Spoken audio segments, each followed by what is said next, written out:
ராஜராஜன் வேங்கி முதல் குமரி வரை வென்ற மும்முடிச் சோழன், தமிழன் புகழை தரணியெங்கும் பரப்பிய பெருவேந்தன், இலங்கையிலிருந்து துங்கபத்திரை வரை ஆண்ட மாமன்னன், காலத்தால் அழியாத சின்னங்களை நமக்கு விட்டுச் சென்ற ராஜராஜனின் இறுதி நினைவு சின்னம் மட்டும் இன்றும் வரலாற்றாய்வாளர்களுக்கு சிக்கவில்லை. எங்கிருக்கிறது ராஜராஜனின் சமாதி? ஒருவேளை நம் கண்முன்னே நாம் உணராமல் மறைந்திருக்கிறதா?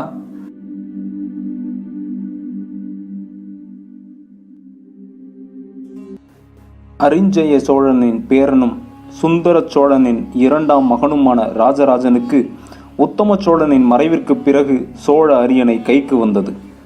காந்தளூர் சாலையை வென்று வேங்கை நாடு, கங்கப்பாடி, தணிகைப்பாடி, நுளம்பாடி, குடமலை நாடு, கொல்லம், கலிங்கம், சிங்கள மண்டலம் முதல் இரட்டப்பாடி, மாலத்தீவு, லட்சத்தீவு வரை புலிக்கொடியின் கீழ் கொண்டு வந்து சோழ பேரரசை நிறுவினான் ராஜராஜன்.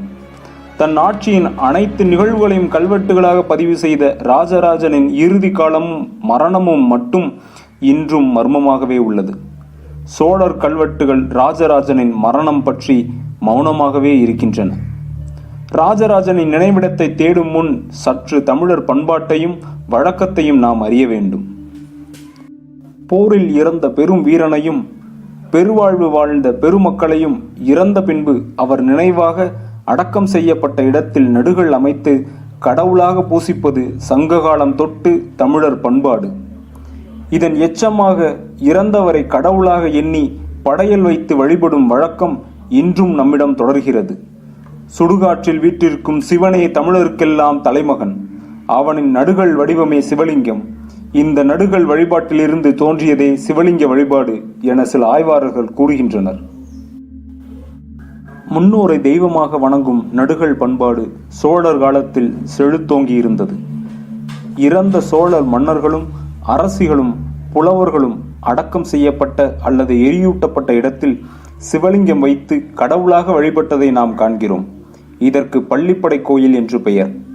தமிழ் தேசம் எங்கும் இந்த பள்ளிப்படை கோயில்கள் இருக்கின்றன. சோழ தேசத்தில் மட்டும் 16க்கும் மேற்பட்ட பள்ளிப்படை கோயில்கள் கண்டறியப்பட்டுள்ளன. சுந்தரபாண்டிய ஈஸ்வரம் பாண்டிய தேச பள்ளிப்படை கோயில்களில் ஒன்று. பேரரசன் ராஜராஜன் தன் பாட்டனார் அரிஞ்சய சோழனுக்கும் மேல்பாடியில் எடுத்த பள்ளிப்படை கோயில் அரிஞ்சகை ஈஸ்வரம். ராஜராஜனுக்கு பிறகு பதவியேற்ற ராஜேந்திரனும் தன் சிற்றன்னை பஞ்சவன் மாதேவிக்கு பள்ளிப்படை கோயில் எடுப்பித்துள்ளான். காளாமுக பாசுபத சைவர்களின் கட்டுப்பாட்டில் இக்கோயில்கள் இருந்ததை கல்வெட்டின் வாயிலாக நாம் அறிகிறோம். இங்கு நமக்கு எழும் கேள்வி, தன் அன்னை பஞ்சவன் மாதேவிக்கு பள்ளிப்படை கோயில் எடுப்பித்த ராஜேந்திரன் தன் தந்தை ராஜராஜனுக்கு கோயில் எடுக்காமல் இருந்திருப்பானா?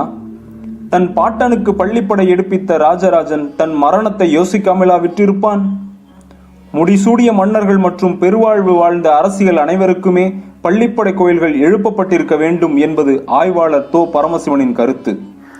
எனினும் நம்மால் அவை அனைத்தையும் அடையாளம் காண முடியவில்லை. அதற்கு காரணம் 14ஆம் நூற்றாண்டில் ஏற்பட்ட மிகப்பெரிய சமூக மற்றும் அரசியல் மாற்றம். 14ஆம் நூற்றாண்டின் இறுதியில் தமிழகம் வேற்றுமொழி மன்னர்களின் ஆட்சிக்கு கீழ் சென்றது. காளாமுக பாசுவத சைவம் தன் புகழை இழக்கத் தொடங்கியது. பல சைவ கோயில்களில் அவை பள்ளிப்படை கோயில் என்பதற்கான கல்வெட்டுகளும் பிற ஆதாரங்களும் திட்டமிட்டே நீக்கப்பட்டது.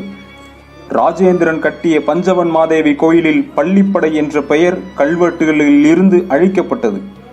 பல பள்ளிப்படை கோயில்களும் தடம் தெரியாமல் பிற கோயில்களாக மாற்றப்பட்டன. சிவ கோயில்களில் தமிழ் வழிபாட்டு முறை பின்தள்ளப்பட்டு வடமொழி முறைகள் திணிக்கப்பட்டன. ராஜராஜனின் பள்ளிப்படை கோயில் இக்காலத்தில் மறைக்கப்பட்டிருக்கக்கூடும். எனில் சோழ தேசத்தில் எங்கே மறைந்திருக்கிறது ராஜராஜனின் பள்ளிப்படை கோயில்?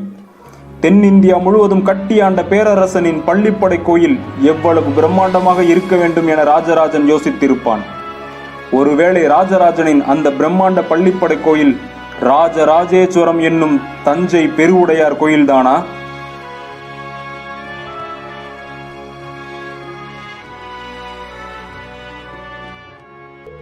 உடையாளூர் ராஜராஜனின் நினைவிடமாக சிலரால் சொல்லப்பட்டாலும் ஆதாரங்கள் அதற்கு இன்னும் உறுதியாக கிடைக்கவில்லை. அருகிலுள்ள பால்குளத்தம்மன் கோவில் கல்வெட்டு அதற்கு எந்த ஆதாரத்தையும் தரவில்லை. உடையாளூரில் உள்ள கல்வெட்டு ராஜராஜன் திருமாளிகை எனும் ஒரு அரண்மனையை பற்றி குறிப்பிடுகிறதே தவிர ராஜராஜனின் பள்ளிப்படை கோயிலை பற்றி அல்ல. சில ஆய்வாளர்கள் ராஜராஜன் தன் இறுதி காலத்தில் அரச பதவியை துறந்து துறவரம் ஏற்று சிவபாத சேகரனாக சைவ அடியாராக வாழ்ந்ததாக கூறுகின்றனர். அது உண்மையெனில் நிச்சயம் அவரது பள்ளிப்படை கோயில் எழுப்பப்பட்டிருக்கும். பஞ்சவன் மாதேவிக்கு ராஜேந்திரன் கோயில் எடுப்பித்திருப்பது போல தன் தந்தைக்கும் எடுப்பித்திருப்பான். அல்லது ராஜராஜனே தனக்கான பள்ளிப்படை கோயிலை நிர்மாணிக்க திட்டம் தீட்டியிருக்க முடியும். ராஜராஜன் பற்றி நம் முன் விரியும் கேள்விகள் பல. தஞ்சை பெரிய கோவிலை கட்ட வேண்டிய பேரவா ஏன் ராஜராஜனுக்கு எழுந்தது? ராஜராஜனின் குருவாக சொல்லப்படும் கருவூர் தேவர் யார்? ராஜராஜனின் மறைவுடன் தஞ்சை பெரிய கோவில் இணைத்து சொல்லப்படும் செவிவழி செய்திகளுக்கு பின்னால் உள்ள காரணம் என்ன? ராஜராஜனின் மறைவுக்கு பிறகு ஏன் ராஜேந்திரன் தன் தலைநகர் தஞ்சையை விட்டு வெளியேறினான்? ராஜராஜனுக்கு பின் பெரிய கோவில் சில காலம் பூட்டப்பட்டிருந்ததாக வரும் செவிவழி செய்தி உண்மையா? அவ்வாறெனில் ஏன் பூட்டப்பட்டது? 108 பரத முத்திரைகள் முழுமை பெறாமல் 80 மட்டுமே வடிக்கப்பட்டிருப்பது ஏன்? திருப்பணி பாதியில் நிற்பதற்கான காரணம் என்ன?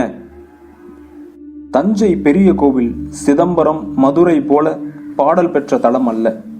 அது முழுக்க முழுக்க 11ஆம் நூற்றாண்டில் ராஜராஜனால் கட்டப்பட்டது.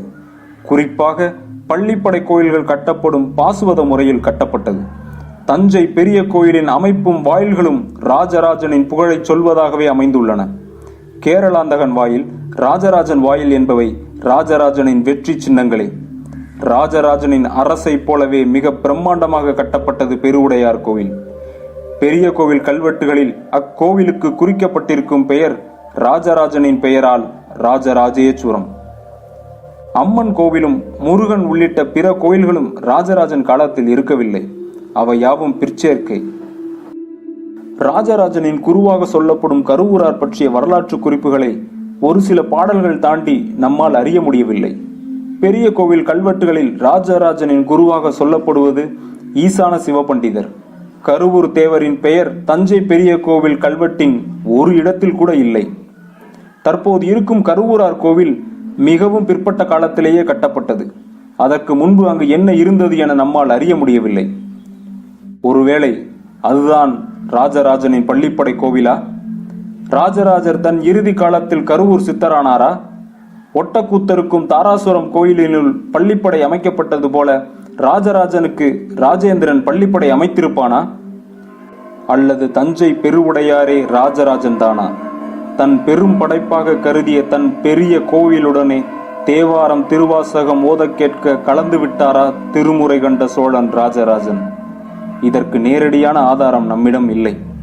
தஞ்சை பெருவுடையார் கோவில் பள்ளிப்படை என்பதற்கான ஆதாரங்கள் பிற்காலத்தில் அழிக்கப்பட்டிருக்கலாம் என கருத இடம் உண்டு. விடையறியா இக்கேள்விகள் நம்மை சுற்றி கொண்டே இருக்கின்றன. தன்னுள் எண்ணற்ற ரகசியங்களை மறைத்து வைத்திருக்கிறது உடையார் ஸ்ரீ ராஜராஜ சோழர் கட்டிய ராஜராஜேஸ்வரம் என்னும் பெரிய உடையார் கோவில் என்பது மட்டும் மறுக்க முடியாத உண்மை.